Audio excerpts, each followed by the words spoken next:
Hey, what is up, everybody? Welcome to the Guilty as Charged podcast presented by Prize Picks.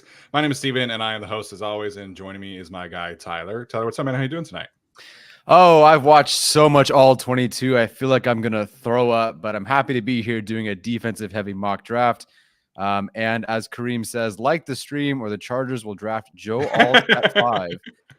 By the way, that's not the worst thing in the world. I certainly, there are much worse situations than Joe Alt at 5. Yeah, I mean, I disagree with the general philosophy to take an offensive tackle at number 5, just because I do think there's a better roster building process out there. But I think we've gone too far to the opposite side with Joe Alt. I think he's a great tackle prospect. He's my OT too, so it's not like I love him, but there was a thing on the Rich Eisen show, I guess, where he was like, yeah, he didn't look as comfortable at the combine doing right tackle footwork. But it's like, who cares? It's the combine. Like, yeah, show me an actual game, and I think he'll be okay. This is a guy who played tight end and quarterback in high school and made the switch to left tackle all right. So yeah. I think we've gone too far to the other side with Joe Alt, is all I'm saying. Yes, although I agree with Jesse. Caitlin Clark for tight end 1. No, we're ready for that agenda. Yeah, I forgot that this game would be happening in the fourth quarter while we're doing the show. So apologies to anybody who's watching it or not. But man, women's basketball this year has been a ton of fun to watch. Caitlin Clark, Angel Reese, Juju Watkins, Paige Beckers. It's quite a run up, and it's pretty cool to see because the men's side just loses everybody after 1 year, and so there's no real like star presence on the men's side, and the women get to keep all their stars. So hopefully you guys are enjoying that. If you're an Iowa fan, you got to be feeling pretty good right now. But today we're gonna continue our mock draft series. Last time we did an offensive draft. This time we're gonna be doing a defensive overhaul Post-Staley, obviously. Again, just kind of trying to cover our bases here and trying to figure out a way to talk about different players. Tyler mentioning, watching film at this stage in the draft gets kind of redundant, but sometimes you find a Jerry and Jones and you love the player. So we'll see if we draft him tonight. Tyler, in terms of defense, though, I think we kind of are on the same page that this is most likely a trade down situation. In order to go defense heavy, because at 5, as much as I like Taron Arnold, the value is probably not there at pick number 5. Yeah, I would totally agree. And I was thinking, if we talked about this today, who would be the defensive pick at 5? Probably one of the defensive linemen, one of the edge rushers or defensive linemen. I like Arnold. He'd probably be over Newton for me. But I would go edge rusher if they had to pick someone at 5. With that said, they shouldn't pick someone on defense at 5. They'll get a good player if they do, but you might as well just pick an offensive player because there's significantly more better players there on offense. So yeah, this is a trade down scenario for me. Trade to 9, 11, and 23. Yeah. Anywhere else, like really outside of that nice like 10 to 20 range, there's going to be a really good defensive player there. So this defense is nothing but a trade down for me. Yeah, I think we've said this before. To me, the best 3 players in this class, neither of us are watching quarterbacks. So, taking out the quarterbacks, taking out Caleb Williams and Drake May and those guys, the 3 best players in this class are wide receivers. And I think at 4, you obviously have Brock Bowers as well. So you're talking about the 4 best players in this draft being offense.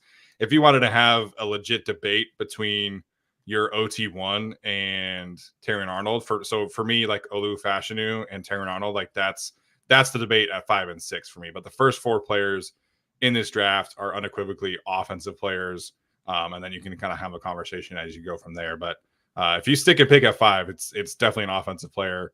The majority of mock drafts, reflect that. Obviously, the betting market, which I tweeted out today, reflects offense heavy. Basically, the top 7, like the Falcons at 8, are probably the only team in the top 10 that goes defense, unless somebody trades up for the top corner to like number 9 or something like that. But yeah, man, this draft is offense heavy all the way through, I think. Yeah, absolutely. Some people have already pointed out in the chat, Arjun did a market implied mock draft, and it's 4 quarterbacks in a row, then Marvin Harrison Jr. to the Chargers. I appreciate him manifesting that. Then Malik Neighbors, Joe Alt, then your first edge rusher with Dallas Turner, then Odunze, then Fuaga, then Brian Thomas. Latu to the Broncos would suck, but it is what it is. But yes, it will be very offensive heavy, and that's no slight to the defensive players, but a lot of them have some sort of question mark to them. You go with the offensive player. Yeah, I couldn't agree more. It's so interesting hearing I love the uniqueness of each draft class, and I tweeted about this earlier, but this draft is so good on offense, and I think it's just gonna be really interesting to see. I think the Falcons at 8 taking defense makes sense to me. They could also trade down, so there's like a real chance where the first 10 picks in this draft are offense only, which I don't know if that's ever happened or not, but should be a lot of fun to watch. Okay, so this is going to be a defense heavy mock draft. Obviously, this is going to be a trade down simulation as well. There's really no way to do defense heavy if you're sticking at 5. I guess theoretically we could start with one of the receivers and then go defense heavy after that. But we're gonna trade down. We'll see what the simulation plays up for us in terms of teams interested in things like that. But like Tyler said, I think we're targeting like pick 9 and below for a defensive prospect in particular, and we'll have a discussion about every pick, obviously, that the Chargers are going to make here. I agree. Let's do this. And as always, for our audio audience, we'll walk through as much as we can. But Tyler, we can go ahead and get started, and then we'll see what trade pops up at pick number 5. Okay, we will start the draft. Oh, thank you, Cardinals. So the first 4 picks are Caleb Williams, Jaden Daniels, Drake May, and then Joe Alt, which leaves the Chargers 1. They don't have to draft Joe Alt. So Kareem, you're happy there, I guess. I guess you guys all liked the video enough because they don't have to pick Joe Alt at 5. Yeah, so the Chargers keep liking it, by the way. Yeah, keep hitting like. It's working so far. So manifest that. So obviously Marvin Harrison Jr., Malik Neighbors, Rome Odunze are there. We are trying to trade down. So I'm happy to go ahead and enact the Vikings were getting your 11 and 23 scenario. But if you have a different scenario, I'm all ears. Yeah, I mean, I wouldn't be shocked if the Chargers traded down, even if this board fell this way, or if the quarterbacks go 1 through 4. But we'll see what happens there. So let's see which teams are interested in potentially trading. Okay, so Falcons at 8. It's probably a no for me. Broncos at 12. The Ravens, Panthers from 33, which is not going to happen. Panthers from 33. That is their first pick. So I guess, they got to move up to 5. Give us your next 7 first-round picks. I would say yes to that. I mean, that seems pretty good. So obviously, the Vikings are not interested in this simulation. Yeah, but I'm happy to just force. Yeah, we'll force the trade. What are your thoughts about trading down with the Denver Broncos? Because they reportedly love JJ McCarthy. I think Sean Payton is going to be desperate for a quarterback. If like the Vikings traded up to 3 hypothetically, and in real life, the Broncos and Raiders are calling you, what are your thoughts about trading with a division rival and letting them take a quarterback? The Chargers, Jim Harbaugh and Joe Ortiz have said that the goal is to win the division and to catch the Chiefs and surpass the Chiefs. You're not trading with the Chiefs. If the Broncos and the Raiders want to get their quarterback, fine. But to me, you're trying to catch the Chiefs. So if you feel this trade down is your best shot at beating the Chiefs, you do that. Yeah, I think you got to do what's best for you. The Lions and Vikings have traded down with each other several times. The Ravens, I believe. I don't know if they've traded down much with the Steelers, but I know they've traded a lot with the Browns. So, I think you just got to do, you just got to do what's best for you. And if the Broncos are offering you 12 plus next year's first, plus the first year after that, like, I think you got to take that if you're the Chargers. You can control the draft for the next 3 years. Yeah, I would agree there. I would agree there. And the only difference is between like the Ravens and the Browns is that I don't think there was a trade for a quarterback in there. This would give them their quarterback, but I don't really buy that the Raiders, whoever they get at quarterback, if they got a quarterback, would turn out to be great. Like they would be QB3 in the division at best. So I'm not particularly worried about either of those teams getting a specific quarterback. It's about beating the Chiefs. Yeah, 100%. So let's just do the Vikings trade just for the sake of it. Cool. Tyler has 11, 23, 5. And you can do like next year's third and just force the trade if you want and just call it a day. I'll just force it anyway. And who cares Okay. about next year's stuff? Okay. Yeah. Hit force trade. Got it right this time. Resume the drafter. Resume the draft. Nice. Ooh, Brock Bowers at 11. That'd be pretty nice. Okay, so trade down. The Chargers now have 11 and 23. Again, this is a defense-heavy mock draft. I'm going to continue to say that for those who joined late. We will take offensive players like we did a draft non-negotiables. We will take a wide receiver at some point. We will take a center of the future at some point. But the goal is to take this defense to the next step. So at this point in time, Tyler, you see Johnny Newton's on the board. I believe Byron Murphy would also be on the board. Is that correct? Yes. Okay. Yeah, and then basically any cornerback is on the board outside of Terrion Arnold. So Terrion Arnold went 9 to the Bears in this instance. So who is your primary debate right here with this board? Ooh, so that's fascinating. So I've yet to do a simulation where Arnold went before the Chargers pick at 11. So this is new for me. Yeah. So I'm obviously debating between Johnny Newton, who has gone from like top 4 to 40th to somehow back to 8th on the board. I don't know what's been happening with Newton's stock when he's done nothing but be good. Yeah. But yeah, Newton, it's between Newton and Mitchell for me here. If we're forced to take a defensive player first year, then yeah, it's between those two. I do feel like I would wait on one of the D tackles if I wanted to go offense first, or maybe I could wait and then take like Jackson Powers Johnson in a little bit, wherever he is. But to me, it's between Newton and Mitchell. To me, I do like Mitchell's upside. Don't get me wrong. I really do. The tackling is definitely an issue. And we'll talk tomorrow about some of the riskier players and why he is such a risk based on the film and some of the stats. The best player available for me right now is Johnny Newton. And I think that I do like Byron Murphy quite a bit, but I think Newton is the overall better player among all these guys here. Obviously, in terms of defensive players, the best guy on the board that isn't, because Latu is 11 and versus is 17. So to me, it's between Newton and Mitchell. And I feel more confident, having watched more of this class, about getting a corner later than one of these defensive tackles later. And again, I wouldn't have said this 3-4 years ago, but defensive tackles who can rush the passer are premium positions now. It's as good as an edge rusher. And as Arjun, I think Arjun was going to put together some sort of analytics piece on this, but you have to take these guys early. Look at the guys who are paid a ton outside of Chris Jones, who was like a 2nd round pick. Ooh, you got to take these guys early, just like edge rushers. So I'm pushing for Johnny Newton here and trusting that our film study and the depth of this corner class, which I think is the best position group in this class, can pay off. And also we do pick again at 23. Yeah. So I think in terms of defensive prospects here, Jared Verse would be my highest graded player. The Chargers don't need an edge rusher. I think they can stand to take like a day 3 edge rusher flyer type deal. So for me, this is a debate really between. I actually would consider this debate between Johnny Newton and Cooper DeJean. I think specifically for the Chargers, I like DeJean's fit the most of these corners on the board. I have Nate Wiggins as my CB2.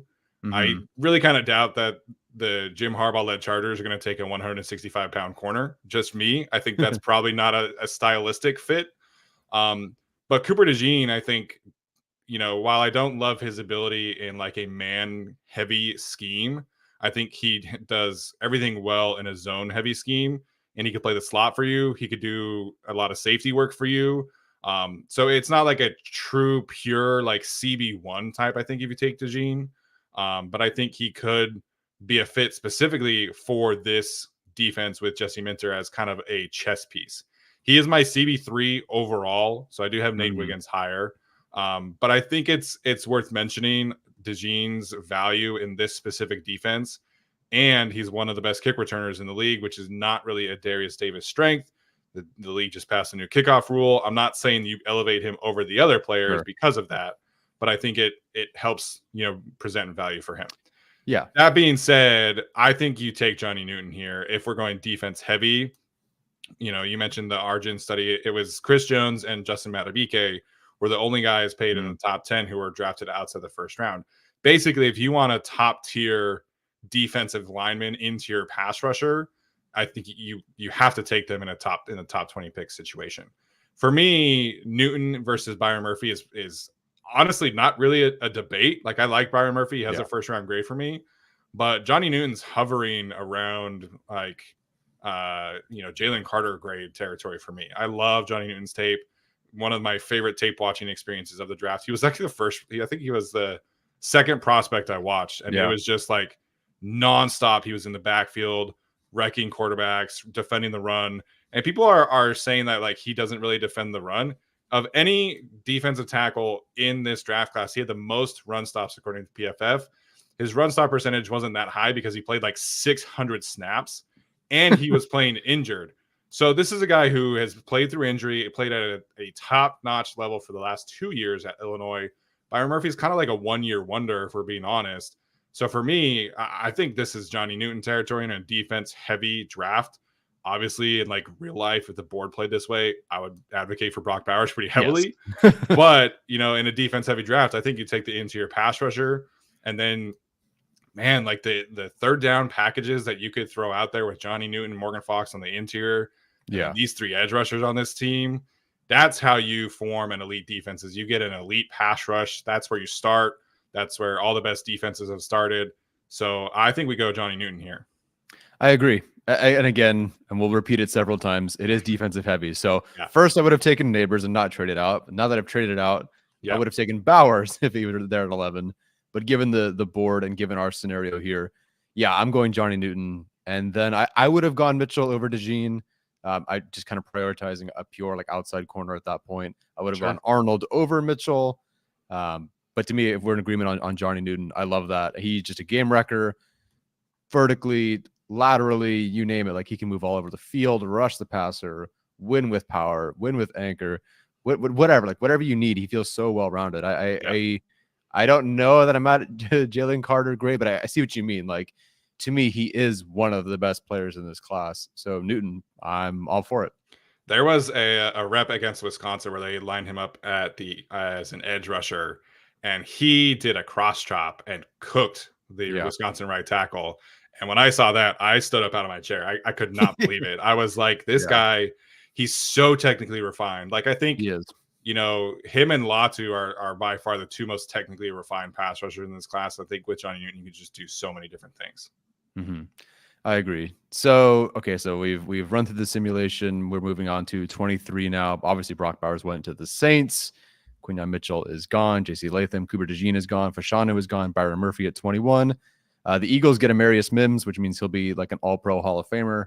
That's like just not perfect. Fair. That's not fair. That's a perfect spot. That's literally the perfect spot. They did a really good job here. Brian Thomas Jr., by the way, is he? He's 28th. Yeah, PFF guys are not super high on him. Wow. Okay, I didn't expect that. I thought he would be like even in Arjun's market implied simulation, he went 11th. So to me, like he's someone I would have considered at 11. I feel pretty good about him here at 23. But also I could walk into corner and I could walk into Jackson Powers Johnson. Like I feel pretty good about any of this right now. So wow, they have Peyton Wilson really high. Okay. Yeah. All right. Yeah. We're just doing straight up PFF board, right? Did you move the? I didn't. I don't think I changed the slider there. Okay, that's fine. I mean, Brian Thomas at 23 for me is 100% no brainer if he is available. Yeah. I know Alex Katzen did a mock draft on this channel a couple weeks ago where he did this exact same scenario, except he took Arnold at 11 and then Brian Thomas at 23. We can do that just for the sake of it and kind of see how defense goes from here. Yeah. At the same time, though, like I am curious to get your thoughts here about the Kool-Aid McKinstry conversation and how far he has fallen, and would you consider taking him at 23? I would need. So he has the is it the Jones fracture? Jones fracture, yep. Yeah, and his pinky toe or whatever it is. It's something that he's going to get surgery on and cleared up, no problem. It really doesn't sound like it's going to be an issue for him moving forward during the season, etc. With that said, we just kind of did the corner has a surgery in the offseason kind of thing. Yep. So I'm a little hesitant, and pardon me for being a bit hesitant with him.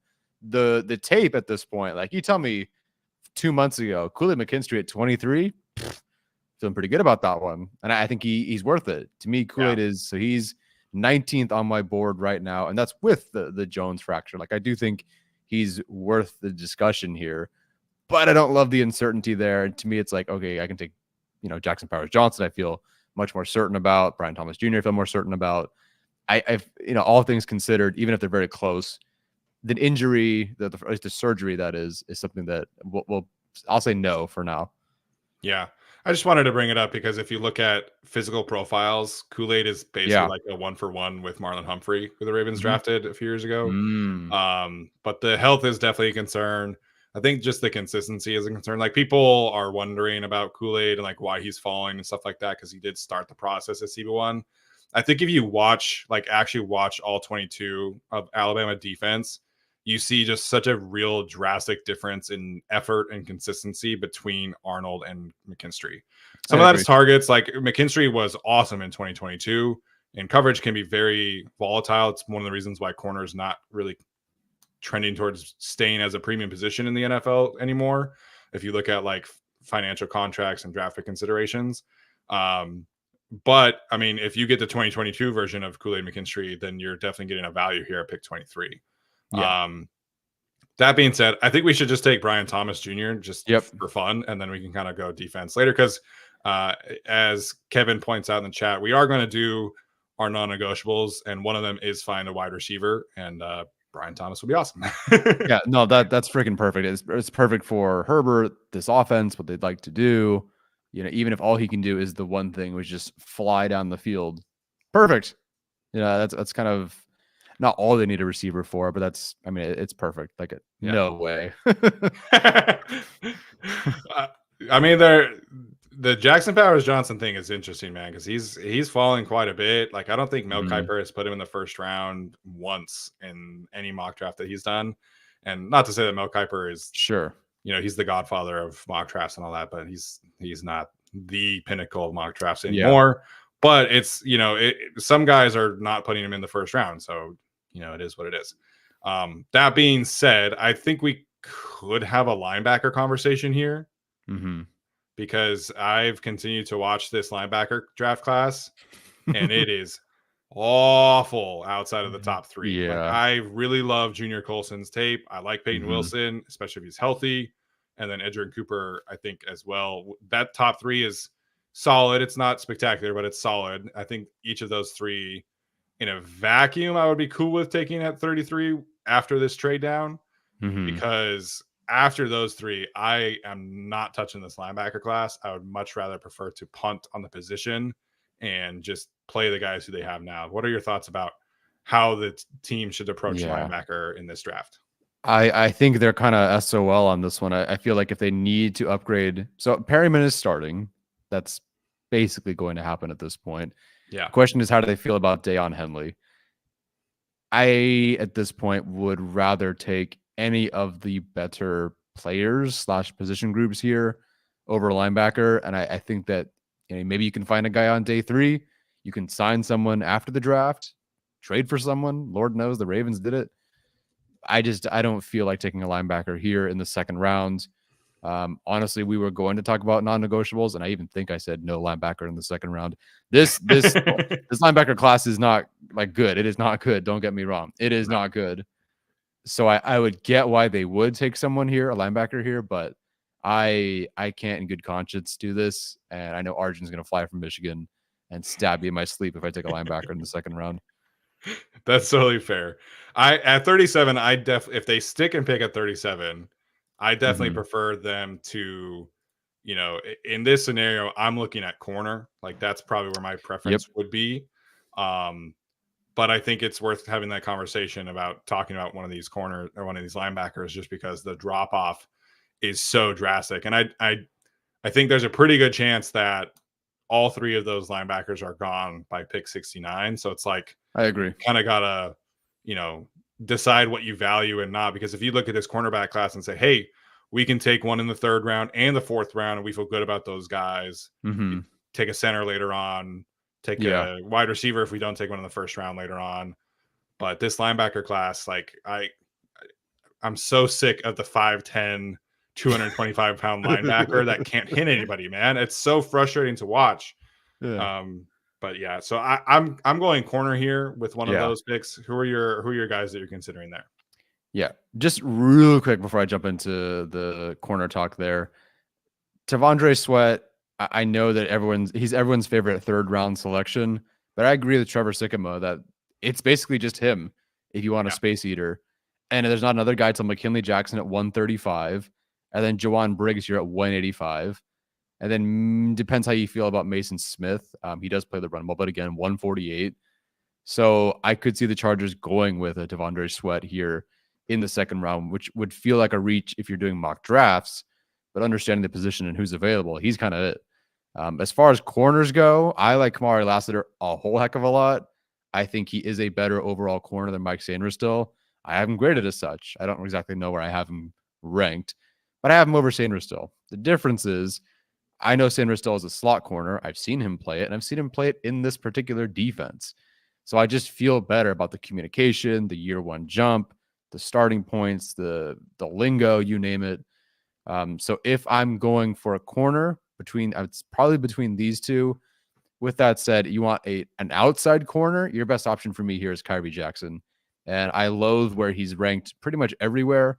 I think he's a bona fide second round kind of player, especially given the height, the film, the numbers, the missed tackle rate being good.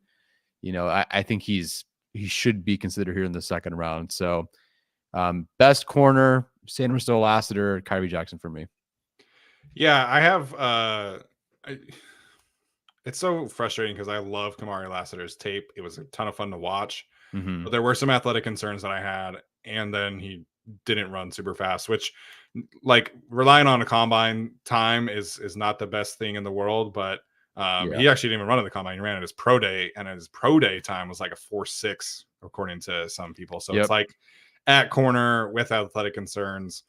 I don't know. So I have Lassiter and Kyrie Jackson actually graded basically the same way.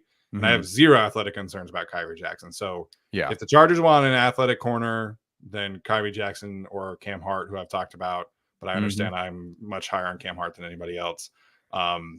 That's who I would prefer. But I have Mike Sainristil still pretty high. Like I know some people think that he would be a reach at 37. He's 36 on PFF Sport. His ADP is 43.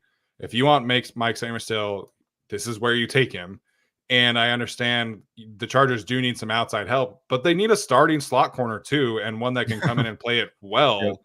And Mike Sainristil obviously checks both of those boxes. So I think in this simulation where I trust that we can find an outside cornerback later on, I would take Sainristil. I would agree. He's 29th on my board too. And again, even if Lassiter and Sainristil, which they are pretty close, even if they were tied, I'm going with familiarity. I know he works in this defense. And it fits everything. The Harbaugh vibe. He was one of our Harbaugh guys. It's a boring pick. I know. I think everyone's seen Sainristil here for the Chargers in the second round, but it makes way too much sense. The placement, the fit, the need, the film, you name it. Sainristil here at 37. No brainer for me here. Yeah, I get why they go a different corner, like an outside corner. I would totally get that, but I think it's kind of similar to like the right tackle conversation in the first round, where it's like, yes, you theoretically you could use an upgrade, but you have a guy there already that can start and play well for you in the short term. And you have Asante Samuel Jr. who has some concerns, but you know that he is at least like a solid CB2 on the outside. Like, I don't think you have to force that. And you just paid Christian Fulton a decent contract, not a huge contract, but I think you target slot earlier, and then you have your starters. And then if you also draft a 4th round corner and they beat out Christian Fulton or Asante, then great. You just roll with it. But I think you can target slot defender early. Kind of circling back here, I do agree with you about Tavondre Sweat. I think that, I have some concerns about like his longevity in the league, being 365 pounds. There's basically nobody else like him. Like even Jordan Davis weighed in at like 320, I think it was, at the combine. And he was an athletic freak. So Tavondre Sweat's kind of like a one-of-one physical profile. I don't know how that holds up in the league, but at 37, he is the only run defending defensive tackle, and he's on the board at 69, which I do kind of doubt that he actually ends up making it here. Yeah, I would agree. His body type, it is an outlier, but it truly does stand out. There's no one else like him within this range at all, even if I like other guys more. Okay, so Junior Colson is available at this point. If you want to go offense, of course, there's Jalen Wright, Brandon Dorless, although I think we have more of our rusher type. Yeah. Blake Corum is here. Hello. Austin Booker, pretty solid. Barely has played any football. I was kind of surprised to see how few snaps he played. We can go Max Melton, etc. Andrew Phillips, I watched him. God bless him. I did not love any of that. That was a rough one. Yeah, so I mean, like value-wise, the edge rusher board here is good. I have a hard time with this particular situation because I love Junior Colson. He's my linebacker 1, but he's not going to be here at 69. Like he's going to be a second-round player because of the scarcity of the position. And in a league where there's all these small linebackers, a guy like Junior Colson just has way more value to me. So obviously, if he's there at 69, I'm sprinting to the podium. But I have such a hard time picturing him actually being there at pick 69. Yeah, I would agree. And same thing with Jackson Powers Johnson, right? We would have probably taken him at that point. Although I get the argument for corner, but we'll try to keep it somewhat realistic after getting Brian Thomas Jr. at 23. So let's see. Is this kind of a D tackle situation for us? I mean, I got to see who's available right now. Edge, if they didn't keep Joey Bosa, I think that's more enticing here. Yeah. The Chargers definitely need. Johnny Newton can do everything, but he's definitely not like a nose tackle space eater type. But at that point, he's a 3-tech pass rusher for sure. Yeah, but we could find another guy later, unless you'd like Sweat. We took our receiver, obviously. We took Newton.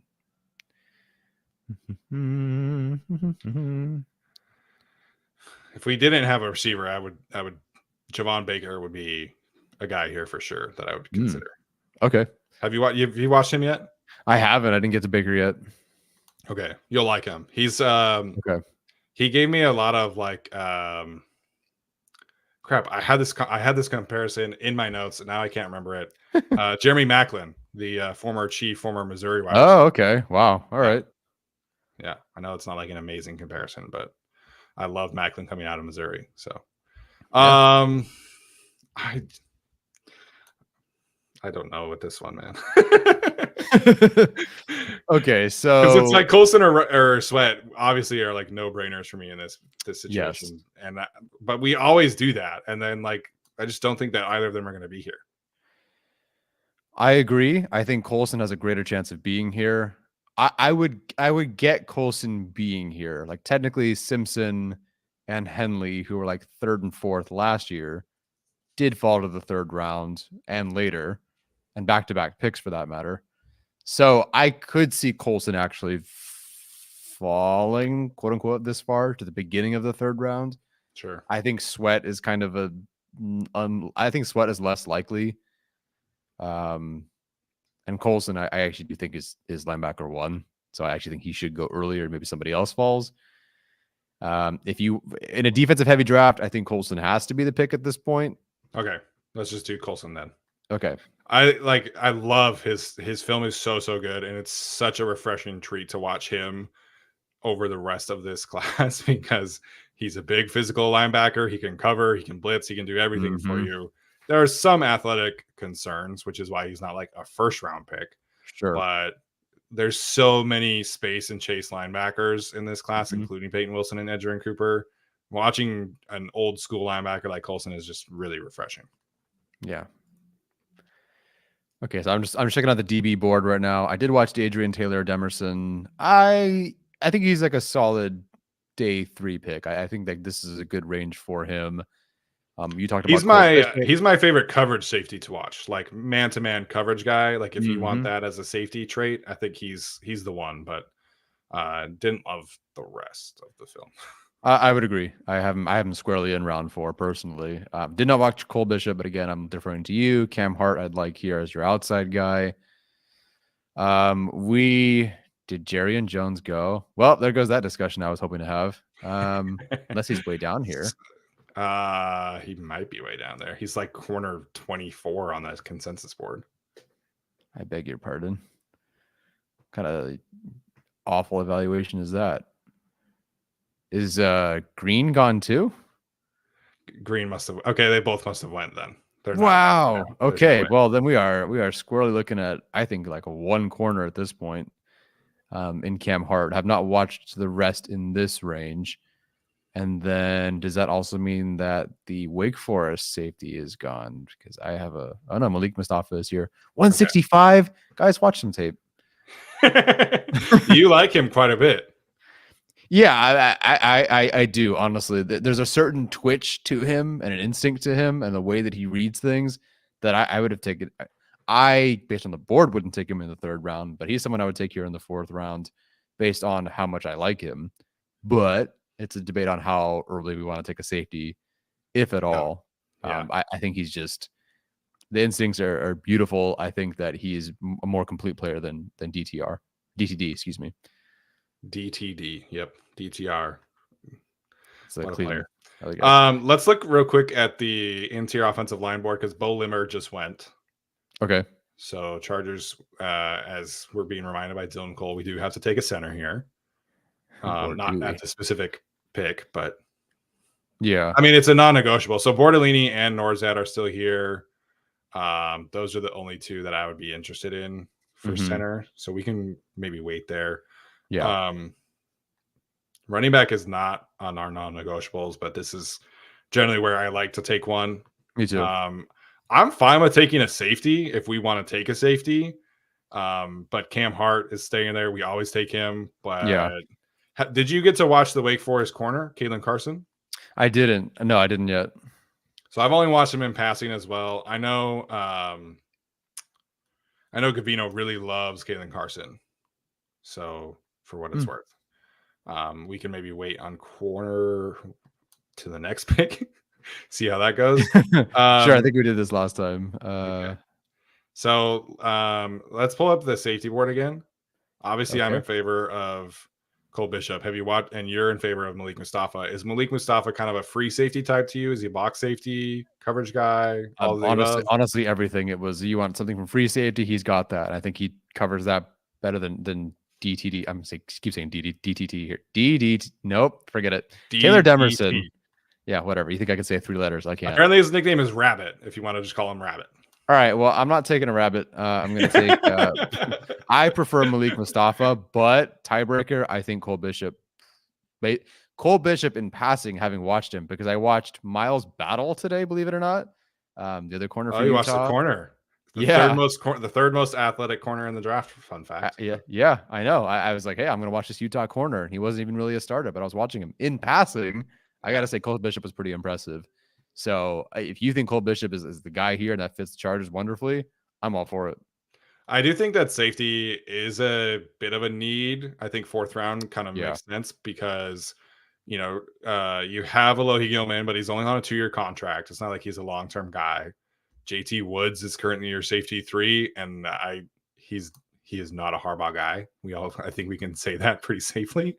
Cole Bishop, Malik Mustafa, I think definitely fit what the Chargers want at safety. Physical, play the run, cover, play free safety from time to time. But, you know, you don't need like a true like center fielder safety in this defense in the same way that like the Chargers with Brandon Staley didn't necessarily need a center fielder defense, which is great because they took one in the 3rd round anyway.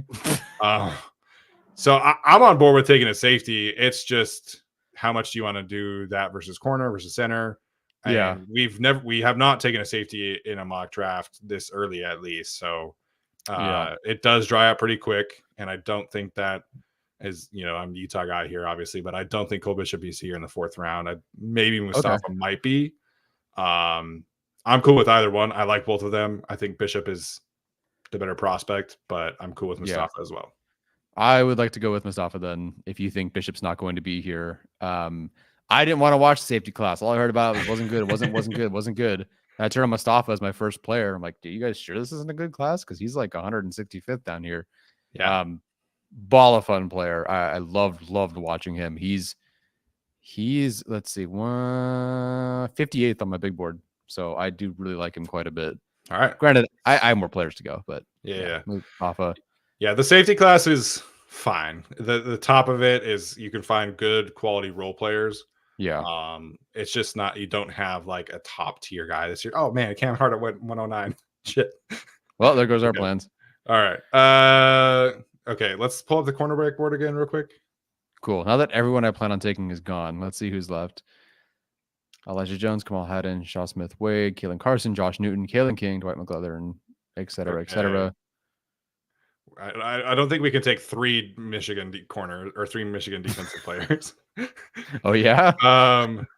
I have watched the Washington State corner. Mm-hmm. In the 4th round this late, I'm not opposed to that, but I would prefer him over Kalen Carson. I don't have a strong feeling either way, but Shaw Smith Wade had a great Senior Bowl week.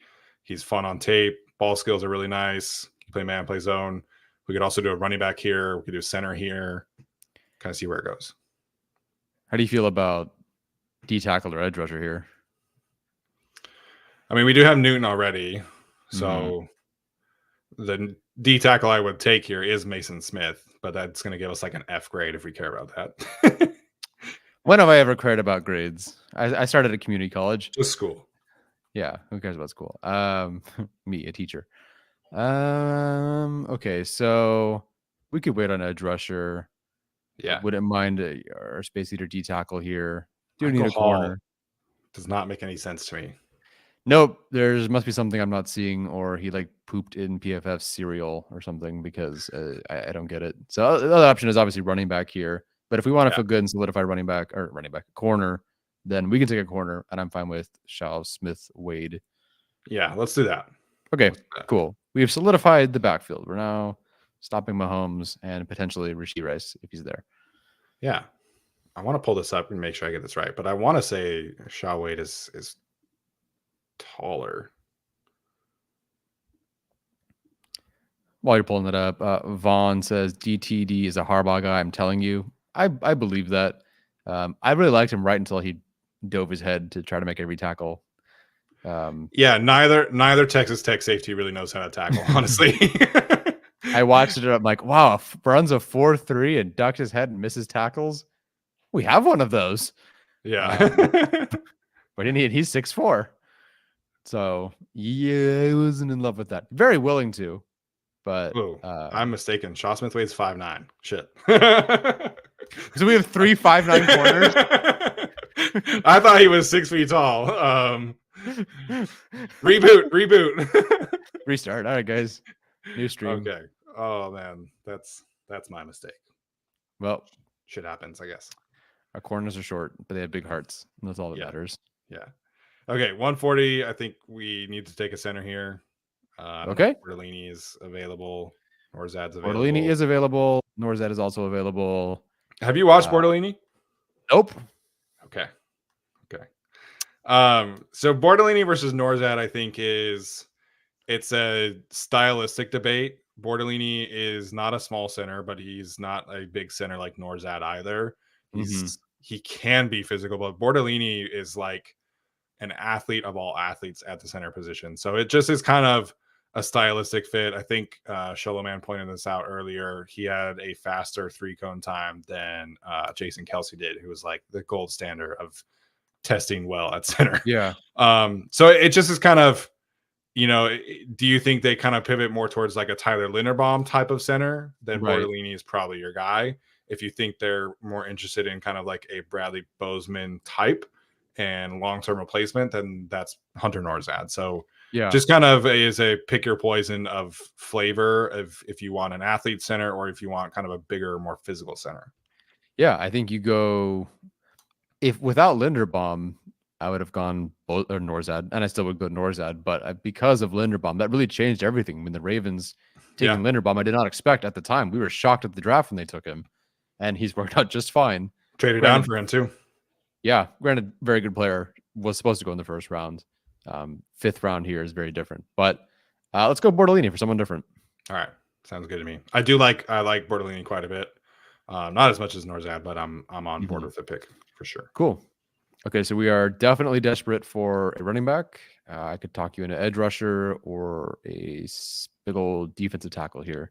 Yeah, you've watched the day 3 edge rusher type, so I have not, outside Sure. of who did I watch the other day? Somebody. And they apparently weren't very memorable. Yeah, I watched Mohamed Kamara. That's who it was.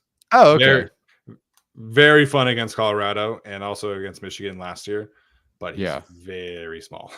Yeah, he's not big. He's still bigger than like Nick Hampton from last year, but it's kind of the similar vibe. Okay, so as far as edge rushers go, we could wait based on the board. I would take Cedric Johnson in round 5 or even round 4. Honestly, to me, he's like, if you miss on Darius Robinson, who's the next guy who's really effing strong and powerful, I think Cedric Johnson definitely fits that. And then if you want a player who's a complete dart throw, Miles Cole has like 36.875 inch arms. Holy shit! Yeah, super athletic. He's very athletic. And that's the kind of prospect you take. So basically just like a worse version of the guy the Raiders took. What's his name? In the first round? Yeah, the one they took last year. Oh my gosh. Okay, well, he at least won his reps. I can't say the same about Miles Cole, who's very much going to be he could be a very good player. But it wasn't pretty. Jawan Briggs, the Space Eater. Okay, first of all, he set the record, not the record, but he's the most bench presses of the year so far, most bench press reps. They, for some reason, tried to play him as an edge rusher this year, and it looked awful. Fun. But you watch the 2022 tape as a defensive tackle, he's great. He's powerful. He's that 300+ pound guy. He'll kill you, and then he'll sing you Ave Maria because apparently he's a very good singer. So he's the same guy who can bench 55 times or 225, 55 times or whatever it is, can also sing you some beautiful songs in Latin. So all right. I think Briggs is very much so a pick and play here. Thank you, Thomas Martinez, for pointing him out. Vidal. All right. Right next to each other too. Okay. Can I say defensive heavy draft? We take the D tackle? The nose tackle? Yeah, no. We don't have any running backs in this instance, but Vidal, I think we got this. Fun. Yeah, Don't worry about it. All well, right, we might have J.K. Dobbins. Let's go with the Space Eater. Yeah, you're good. Space Eater singer. Go watch him. Go watch it, guys. It's hilarious. Oh man, what a diverse portfolio for Jawan Briggs. Dude's all 300+ pounds, like sitting there in a suit, just singing beautiful angelic voice, and then he just like bowls over the center on the field. It's a crazy one too. Okay, so we have the running back. 2 more picks here. Oh, did it? Nailed it. All right, let's do it. Isaiah Davis in round 7. Works. There's your Harbaugh guy. No problem. Trust in the process. We had it the whole time. Okay, very good. Have you watched the Alabama running back, McClellan? I haven't. I know Alex likes him though. Yeah, Alex likes him. I would much rather prefer other guys, but he's not bad by any means. Okay. Yeah, I'll have to give him a watch. Ring an endorsement, I know. At this point, man, you're looking for anything kind of in that range. Okay, so Cedric Johnson, I would absolutely advocate for Cedric Johnson here. We took our running back. Josh Proctor was not a huge fan. I guess I don't like Ohio State safeties these days. We took our center, Miles Cole, again, big guy. And then the next page is like punters.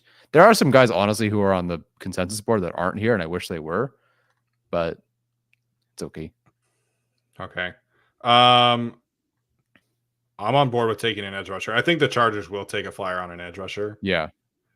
I think the chances of both Joey and Khalil being on the roster again next year are very, very slim, in my opinion. Maybe one of them will be back, but they do need somebody here. And I know Chris Rumpf is very popular, but I can't really see that being the Harbaugh long-term plan at edge. So Cedric Johnson, I think, makes sense to me. We have not taken an offensive tackle in this either. We haven't taken an offensive tackle. Defensive. Well, it's kind of all gone at this point. So I'm cool with it. I'm cool with Cedric Johnson. Okay. He's a Coach Ed guy too. So we are. He sure is. Keep that pipeline going. Get the pipeline going. Where does the tackle situation at this point? Is it just Trent Jones, Barnhart? I haven't. Oh, there's 4 players. Great. Yeah, Jones already went. So Awesome. All right. So Cedric Johnson it is. Go yeah. give him a watch, guys. Plenty of fun. Not that he's Sam Williams, but like Ole Miss is pumping out some good edge rushers recently. I will put him on the list for sure. Yeah, I think you'll right. like him. This grade is not going to be pretty, but it is. Oh, it's always ugly.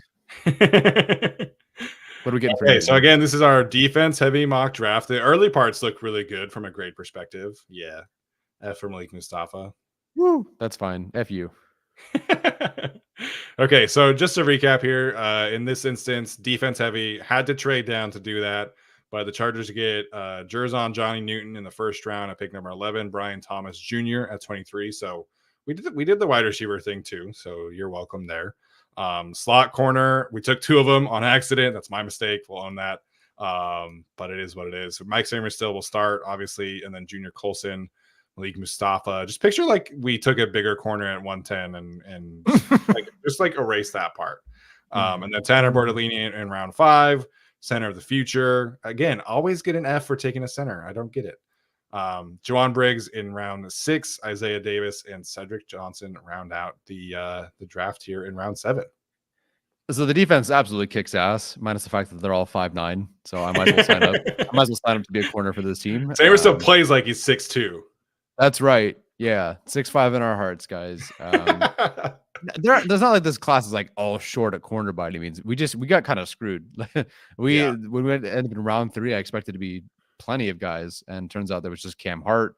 We went with safety with Mustafa, and then Cam Hart went 109. So, just how the board goes sometimes. But the general vision is there, right? We got our 2 defensive tackles, 1 elite rusher, one of the best players in the class, 1 your space eater to compete with Otito.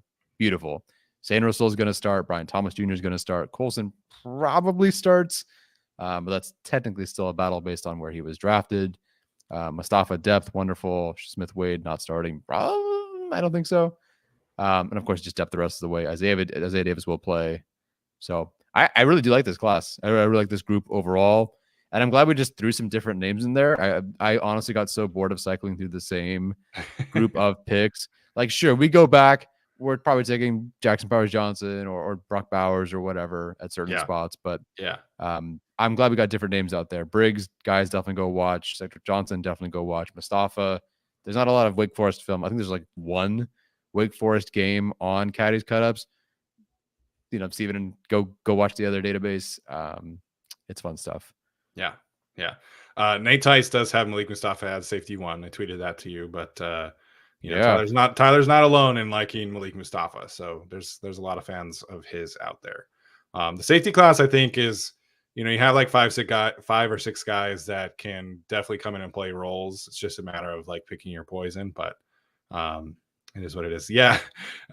Cam Hart for sure, but we wanted to mix it up here. And like I said earlier, I did think that Charles Smith Wade was like 6'1", not 5'9". So again, it's my mistake, but the process was sound. Just pick the wrong player.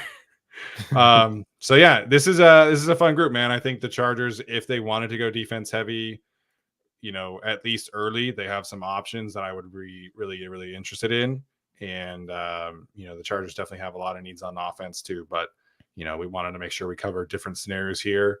Trading down, defense heavy, I think it brings out a different process. But I'm just dreaming of that defensive line, man. Johnny Newton into this defensive line would be a ton of fun. Disgusting. Yeah, that's a ball of fun. And then 2 rotational guys to bring in there. Just keep mining, keep overturning that roster. That's awesome. A lot of different scenarios. And if you want to look at some different scenarios, go to Prize Picks. Prize Picks is a skill-based real money daily fantasy sports game. You can pick anywhere between 2 and 6 players. And if they'll go more or less than their Prize Picks projection, I love using them. You can do anything from March Madness to League of Legends. Have fun with whatever that is. So to make your selections, go to prizepicks.com/guilty. Use the code guilty for a $100 first deposit match up to $100. Have a blast. Yeah, it's awesome. Also have to tell you guys about Unified and their new EE system. Whether you're a world-class athlete or a podcaster like Tyler and I, whether you work in education and advocate for mental health like both of us do, we all understand the importance of that mental and physical well-being and proper recovery for top-notch performance. That's why we're so excited that Unified Healing is sponsoring this episode of the Guilty as Charged podcast. Unified Healing is a new and super innovative global network of wellness that centers around the Energy Enhancement System, or the EE system. If you haven't heard of that yet, well, you'll want to listen up here. This technology promotes wellness, deep relaxation, purification, and rejuvenation. Whether you're here in Fresno or Orange County, or we have some listeners over in Europe or Australia, shout out to the Thunder Down Under guys, or hundreds of other locations across the globe, access to a center is easy and affordable. Make sure and check out the EE system technology for yourself. You can go to unifiedhealing.com/guilty to learn more and find a center near you. Again, that is unifiedhealing.com/guilty to check it out and advocate for your own mental and physical well-being. We cannot recommend doing that enough. So before we get out of here, Tyler, let's check out some of these super chats. We did have Mark Scott sign up to become a new YouTube member. Make sure and sign up for that Discord link as well if you are able to. We got the Blob Man in the Discord today. So shout out to the Blob Man. Wow. I don't know if you knew that or not, but make sure to check him out on Twitter. He does some great analytical stuff as well. Appreciate him and Mark for joining up today. Also got Gary. Oh, sorry. Nope, we keep doing it. You do it. Hands off. Sorry. From Gary Rockwell here. Guys, do you think that we'll be able to pick up a free agent wide receiver in the next 3-4 days? Maybe a prove-it deal with leverage. What are your thoughts about a free agent wide receiver? Hasn't changed for me. Same as we talked about when the Chargers, we first broached this topic post Keenan Allen.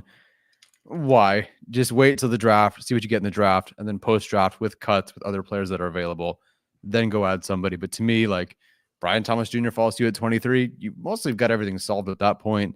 Take a flyer on another guy later on. Let the board fall to you. I think this receiver class is pretty strong. Yeah, and I think it just kind of, like, I know we all want the wide receiver room to improve, but I think the Chargers are going to want to see what they have in Quentin Johnson and Josh Palmer, plus the rookie that they draft early-ish. I'm not going to go out on a limb and say they're going to take one at 5, but maybe they take one in the second round or something like that, like a Jalen Polk type, or Roman Wilson, obviously from Michigan. So I think this is a draft and develop year for the wide receiver position. Like, there's not really anybody else out there. I mean, Josh Reynolds just signed for like $8 million per year with the Broncos. I'm not doing that kind of deal. And at this point, with like a vet minimum contract, what does that really gain you? So I think you just play some young guys next year and run the football as much as that's going to make people want to launch, Justin Herbert and Greg Roman's offense into the sky. But I think they're going to run the football, man. I think they're not going to value the wide receiver position as much this year and just kind of take some lumps there.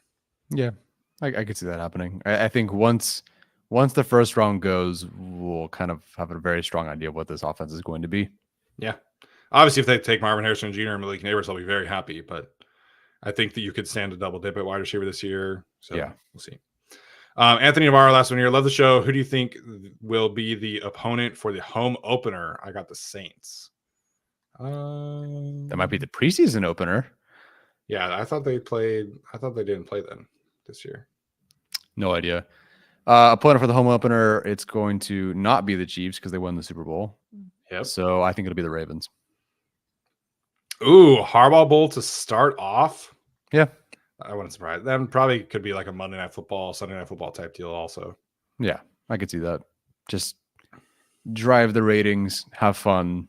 Yeah. I don't love that for the Chargers because they basically have to hit the ground running against one of the best AFC teams. But yeah. So home schedule, obviously they play the division teams and then Ravens, Bengals, Saints. So they do play the Saints at home, Buccaneers and Titans. I think the league is going to want to capitalize on the Harbaugh effect early. And so I think Ravens are in play. I think the Bengals are in play. I mean, you get Herbert and Burrow. Like, I think that would be a ton of fun just from an NFL fan standpoint. And maybe the Raiders, just because those games always seem to do well on prime time. But starting off with the Harbaugh Bowl makes a lot of sense. Primetime game, a lot of storylines, a lot of eyeballs. That one makes sense. That's the biggest possible game they could put in terms of national television. The Raiders game might be the most like sold out game, maybe, given that pretty much always is when the Raiders come to town. But yeah, Harbaugh Bowl is the most. Do you want the entire NFL fandom to be watching a game? It's that one. Or just give us a layup, make it the Titans. That would be sick. I would love to see the Chargers be able to start off on a hot streak, but we'll see what happens. Which is what we said last year, and then they lost. Yeah.